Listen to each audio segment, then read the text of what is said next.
I have very vivid memories of such high hopes for this church, and it just got overwhelmed by its problems.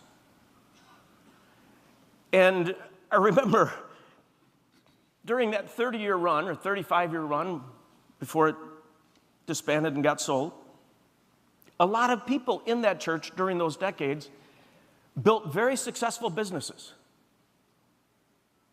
and grew companies.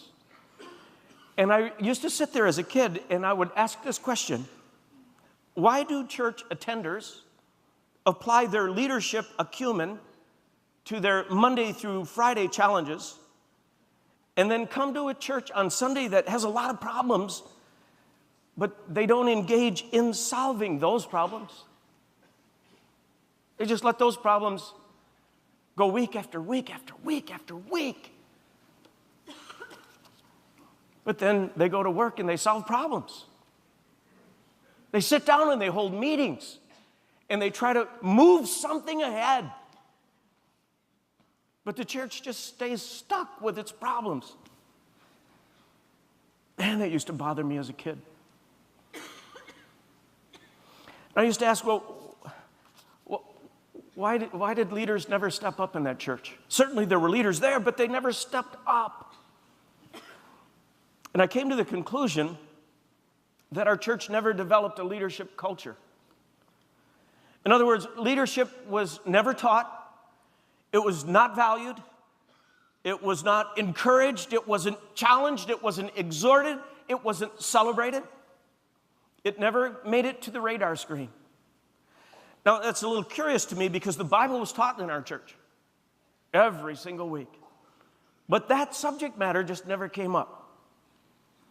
The book of Romans, we had one pastor that just loved the book of Romans, spent years in Romans, and right in the heart of one of the most magnificent chapters in that fantastic book, Romans 12, verse 8, there's a verse about this, actually. And it simply says, if you've been entrusted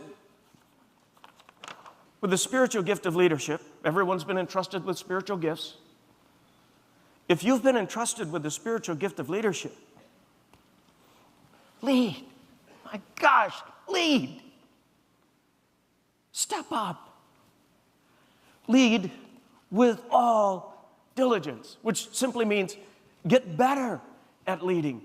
Develop your leadership gift. Read about it.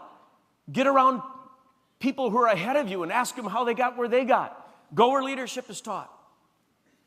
But if you've been given that gift of leadership, lead. Not just in your company, but lead in your church, lead in your neighborhood, lead in your family, lead wherever you are.